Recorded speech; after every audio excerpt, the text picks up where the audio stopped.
और प्रदेश की सियासत से जुड़ी बड़ी खबर आपको दे दें कि कांग्रेस विधायकों के त्यागपत्र मामले में बड़ी खबर है। उपनेता प्रतिपक्ष राजेंद्र राठौड़ पहुंचे राजस्थान हाईकोर्ट। ये बड़ी खबर, राजेंद्र राठौड़ ने इस मामले को लेकर हाईकोर्ट में रिट दायर की है।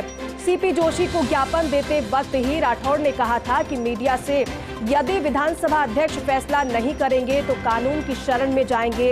ये बड़ी खबर आपको बता रहे हैं इस वक्त। प्रदेश की सियासत से जुड़ी ये बड़ी खबर है। आपको बताएं कि उपनेता प्रतिपक्ष राजेंद्र राठौड़ राजस्थान हाईकोर्ट पहुंचे हैं। राजेंद्र राठौड़ ने इस मामले को लेकर हाईकोर्ट में दायर रिट की है।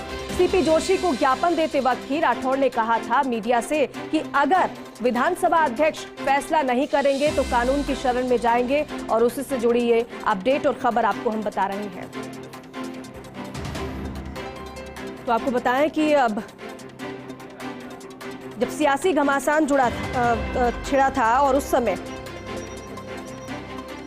कई कांग्रेस के विधायकों ने त्यागपत्र दिया था। अब उसको लेकर भारतीय जनता पार्टी लगातार मुखर है और मीडिया से पहले ही कहा था कि अगर विधानसभा अध्यक्ष डॉक्टर सीपी जोशी कोई फैसला नहीं लेते हैं तो फिर हम कानून की शरण में जाएंगे। और इसी के चलते उपनेता प्रतिपक्ष राजेंद्र राठौड़ राजस्थान हाईकोर्ट पहुंचे हैं। राजस्थान हाईकोर्ट का उन्होंने रुख किया है क्योंकि भाजपा ये कह रही है कि जल्द से जल्द इस पूरे मामले में फैसला लिया जाए। जिन्होंने इस्तीफे दिए हैं उन इस्तीफों को स्वीकार किया जाए और अगर स्वीकार नहीं कर रहे हैं तो फिर रुख क्या है, इसको लेकर भारतीय जनता पार्टी लगातार सवाल उठा रही है। लेकिन अब ऐसे में क्योंकि पहले ही मीडिया से उपनेता प्रतिपक्ष राजेंद्र राठौड़ कह चुके हैं कि अगर विधानसभा अध्यक्ष डॉक्टर सीपी जोशी कोई फैसला नहीं करते हैं तो फिर हम कानून की शरण में जाएंगे। और इसी के चलते उपनेता प्रतिपक्ष राजेंद्र राठौड़ राजस्थान हाईकोर्ट पहुंचे हैं।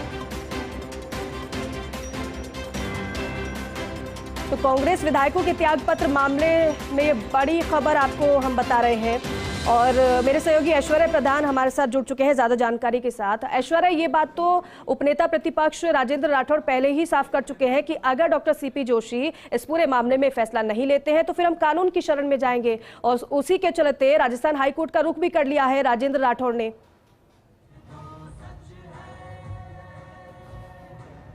ऐश्वर्या, आवाज मिल रही है आपको? देखिए, बीजेपी में राजेंद्र राठौड़ एक ऐसे लीडर हैं जिनके पास उस दौर का जी बिल्कुल बखूबी आवाज आ रही है मेरे पास।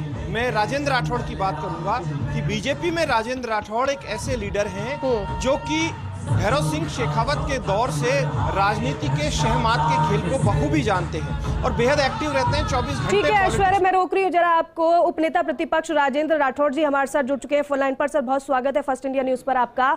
आप सर, आपने राजस्थान हाईकोर्ट का रुख किया है? निश्चित तौर पर किया है।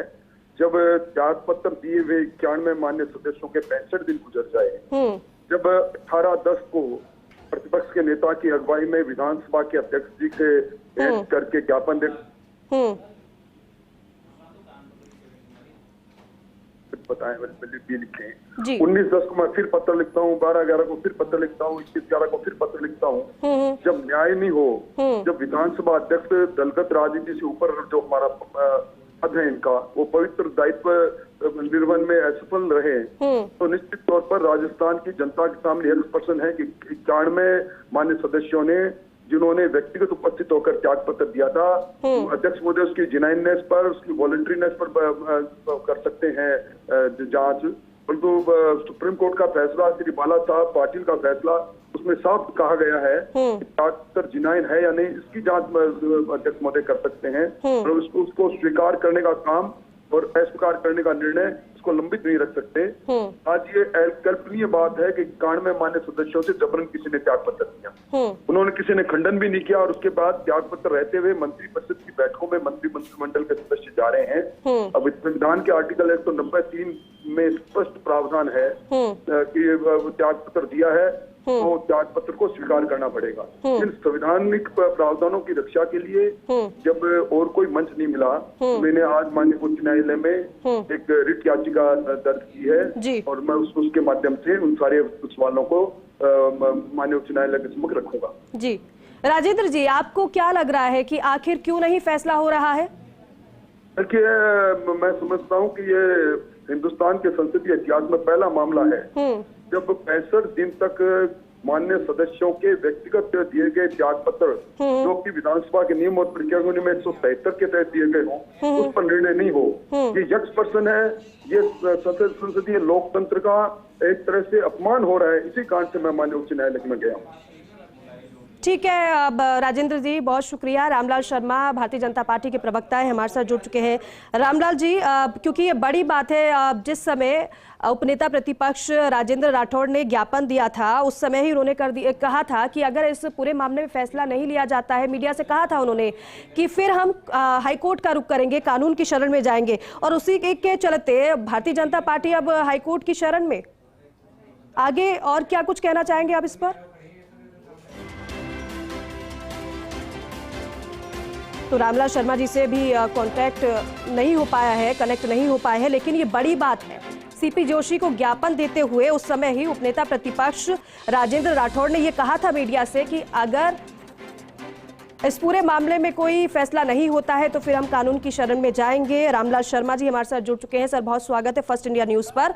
रामलाल जी, पूरी तरीके से अब आप लोग इस लड़ाई में उतर चुके हैं, क्योंकि पहले ही कहा था कि अगर इस पूरे मामले में फैसला नहीं लिया जाता है, जिन विधायकों ने इस्तीफा दिया उनके इस्तीफे अगर स्वीकार नहीं किए जाते हैं तो फिर हम कानून की शरण में जाएंगे, और उसी के चलते आप लोग गए भी हैं।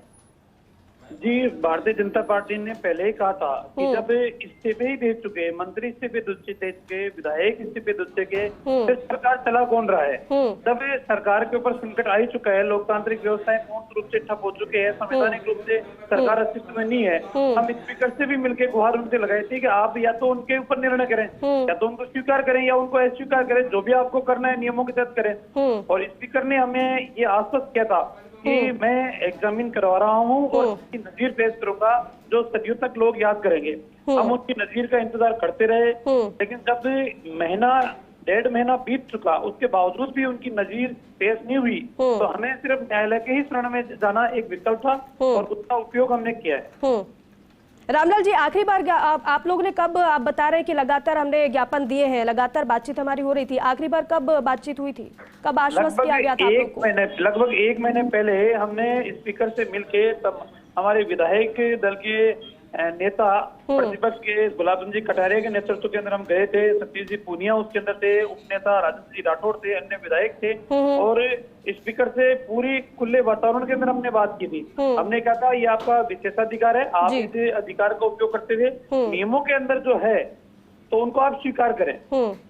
चलिए जो ठीक भी है, निर्णय करना आपको निर्णय करना चाहिए। चलिए, निर्णय नहीं हुआ तो फिर आपने राजस्थान हाईकोर्ट का रुख कर लिया। बहुत शुक्रिया बातचीत के लिए, जानकारी के लिए। ऐश्वर्या मेरे सहयोगी हमारे साथ जुड़े हुए थे। ऐश्वर्या, आपका भी बहुत शुक्रिया बातचीत के लिए, जानकारी